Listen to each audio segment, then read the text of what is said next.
What's up, everybody, and welcome to another episode of the Conversation Station. This episode, we're going to be taking a look at a couple of my Justice League comics and just talking about the DC movies that are upcoming and some stuff we hope for DC movies in the future. First comic I got is Secret Origins number 32, starring the Justice League of America. Now, this one retells and updates the origin of the Justice League of America for a Silver Age story, and it's Justice League of America number 9 by Gardner Fox. This is adapted for the post-Crisis on Infinite Earths. And one of the big differences is that Black Canary is replaced with Wonder Woman. I like this book. It just, I really love the whole team coming together style storyline, and this is, perfectly that. A race of aliens basically sends a bunch of meteors to Earth, disguised as, they're monsters, but they're disguised as meteors, and as they hit the Earth in different spots, they become different kind of monsters, different kind of challenges for the team to face, and each one of them kind of has to face them alone, and it's a huge challenge, and each one of them faces different kind of obstacles, and it's really interesting to see how they use their powers and how these aliens really expose their weaknesses. And it's some of the artwork behind it, especially with Black Canary. She faces up against a being that basically turns people to glass. So it goes really quick through each hero's struggle. Aquaman gets turned into a liquefied substance, and he has to basically use his fish powers, which he still has, while still in this liquefied state, to save the day. And it's really cool. It's it'd be a really cool thing to see in live action, honestly, just little side adventures and stuff like that. And here's that part with Black Canary where she's facing that guy that turns people to glass, which I just thought was a really interesting storyline. That'd be a really hard enemy to face, especially if your power is, screeching and shattering things and trying not to shatter people while trying to still, fight the enemy. Now, eventually, individually, each of the members defeat their own meteor that lands in their area, but they come to help one of the others, and they get trapped by one of the meteor's monsters that turns them into wood creatures. And they're able to team up and figure out and basically beat these guys. The Flash vibrates until he's able to break through their, the wood solidification, and he just kind of punches the guy until he turns into splinters. It's pretty awesome.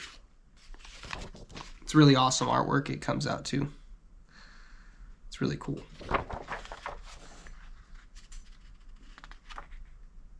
After that fight, they set off to find the last meteor, which they assume that I believe it's somewhere in the Antarctic.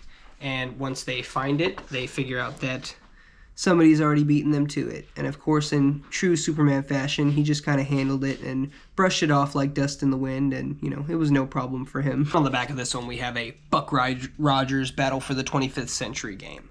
I'm not 100% familiar with that, but I know I've heard that reference somewhere, probably Family Guy or American Dad. But now let's talk a little bit about the DC movies. Now, I like Superman. Loved it for what it was. The start of hopefully a expanding universe and actually a formation of a Justice League at some point. And obviously we're getting Superman Man of Tomorrow. Super excited for that. We've gotten a better trailer for Supergirl. We've seen Jason Momoa as Lobo. Just today, I believe, just a little bit ago, or it's been hinted that there's either been a trailer for Lanterns or there's going to be one tomorrow. Again, super excited about all the stuff that's coming, and with Peacemaker ending on such a cliffhanger, we don't know where he's gonna show up. So much kind of riding on the universe, and so much to unfold basically. But the problem is in my opinion, it's just all going, it feels anyway, so slow. It's the formation of the league is going to take so much time. We don't have so many characters, and the question is are these characters going to get their own individual movies before they get formed into a league, or are we going to get a league first and then have certain characters branch out and have their own individual movies? Certain characters like Batman, it just seems weird to not have a Batman movie before he's introduced into the Justice League, but it just depends on how they go that route of just introducing anybody and getting the team together. But I'm definitely interested to see how they do that and how fast they do it, because with leadership changes, directors change, and everything like that, just so the ever-changingness of Hollywood, I really hope we get to see something, with the actors that are currently doing it. I hope we get to see it all turn out right. Obviously, we saw what happened with Zack Snyder's vision and things like that, and how that's just unresolved, and what kind of animosity and kind of weirdness that creates. So I just really hope for something not like that. these stories deserve to be told, and they deserve to be told in their entirety. Really excited for Supergirl. And I've heard people joke like, oh yeah, hopefully they don't shelve it a few months before. It's like, no, I really think if they're trying to build a universe with a lot of characters, which they should, because it's just, in my opinion, easy money as long as you can get it right, because the stories are all there, there's plenty to pull from. But as long as you can have it make sense on the screen and have it, have people actually want to show up for these movies, which honestly, in a time where the actual world really does suck, and it would be nice to have some heroes, I think it'd be really easy to sell these movies as long as you do them right. But it just depends. I really hope, we get a formation of a team, and I just hope it, kind of speeds up a little bit after a certain point. I hope we hit a certain point with a certain show or movie, and there's such a good reception that it just gets the ball rolling. The next one I got is Justice League number 4, and it is cover dated for August of 1987, and it's part of the post-crisis relaunch series. So, and it, soon enough it became Justice League International, or the JLI. Now this one follows Booster Gold, and Maxwell Lord is basically being investigated by the current Justice League, which at the table I see Batman, Shazam, Martian Manhunter, Black Canary, Blue Beetle, and Guy Gardner, and Mr. Miracle. Honestly, this one has some really great shots of Batman just talking crap to Guy Gardner.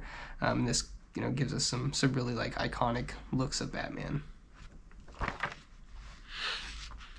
But the story starts with Maxwell Lord basically trying to sell Booster Gold to the Justice League and saying, you need him. And Batman doesn't trust him at all, having extreme trust issues, which is one of the things I wonder if they'll kind of weave into what's, the live action. Because, again, we haven't met Batman yet. He hasn't had any interactions with the Maxwell Lord character, and this Maxwell Lord character will be over a lot of the heroes. So it's going to be interesting to see how, Bruce Wayne, the leader, reacts to that when he comes onto the team.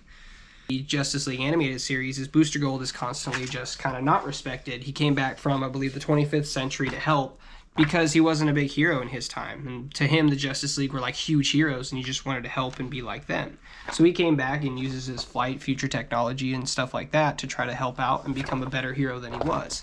But unfortunately, every time he does, he just kind of gets told to, whatever, dude, you're not really useful to us, we can't do much with you. So when this Booster Gold goes up and eventually goes up against the Royal Flush Gang, and these guys, he takes them out kind of one by one, having a little bit of trouble at first, but eventually the last one, she's saying like, oh, you're not going to hit a girl, and he's like, actually, where I'm from, we're equalists, so we'll, and he kind of just smacks her to the floor.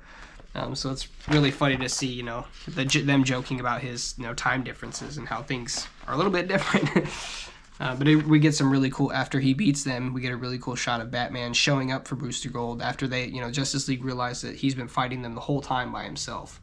And he, basically tells them like, oh, you did a good job. And then it's like, oh, behind you. And then he gets to, the last guy.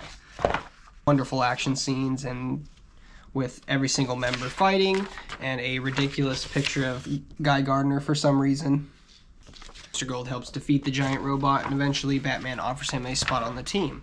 But not only to have Booster Gold on the team, but also to keep an eye on Maxwell Lord. Their untrustiness of him continues all throughout this comic book, and like I said, I just wonder if they're ever going to kind of translate that into the live action and have that go from being how it goes from, Justice League under Maxwell Lord to Justice League under Batman and Superman. But I personally love the comic books. I hope to see more stuff from the comic books in the live action, and I would love to know what you think. Do you think that the DC movies are moving fast enough for your liking? Do you like the fact that they're branching off and doing a Lantern show and, the movies by themselves? But I really do appreciate any time you spent watching my show. Thank you, and I hope to see you again.